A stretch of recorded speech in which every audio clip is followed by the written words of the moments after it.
हाम्रो किसानको मकै यो 700 रुपैयाँ किलोको बिउ। हेर्नुहोस् कत्रो ठुलो घोगा हालेको छ। यो हाम्रो 700 रुपैयाँ किलोको हाइब्रिड बिउ ल्याएको है बजारबाट। हेर्नुहोस् कत्रो कत्रो घोगा हालेको छ रहेछ है त। यसरी घोगा हालेको छ। 700 रुपैयाँ किलोको बिउ हो। इन्डियाको बिउ रे। 700 रुपैयाँ किलोको बिउ है। यो हाइब्रिडको ल्याउनुहोस्। घोगा कत्रो लागेको छ रहेछ है त। यसरी यो मकै चाहिँ यस्ता फलेको छन् है मकै। अब मकै चाहिँ फेरि यहाँ अब किसानको मकै चाहिँ कति भाग लाग्छ है। यो मुसाको भाग, यो मुसाको भाग, यो चाहिँ मुसाको भाग भयो। यति खाएर यति छोडेर जानु भएको छ मुसा गणेश आले। अनि अब यो ढलिया चाहिँ सबै हावाको भाग है। वायु देवताको भाग यो है। यो वायु देवताको भाग है।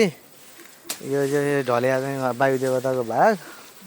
अनि अलिअलि फलेको चाहिँ अब यो किसानको भागमा चाहिँ 30% जति पर्छ हाम्रो भागमा।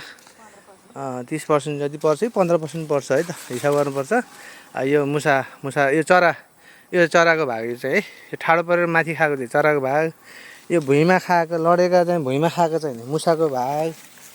यसरी भुइँमै लडेर खाएको चाहिँ यो मुसाको भाग भयो है त। अनि यो लडेका चाहिँ हावाको भाग। यसरी छ मकै चाहिँ हामीले खेती गरेको। यस्तो यो चराको भाग, यी चाहिँ चराको भाग।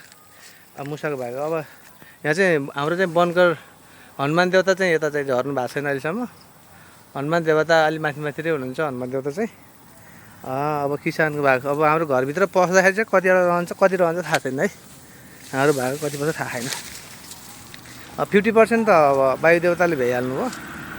अनि अब बाँकी रहेको गणेशको वाहनले अनि चरा वाहनले त्यस्तै गरेर रहन्छ है हजुर। ल यस्तै छ किसानको हालत।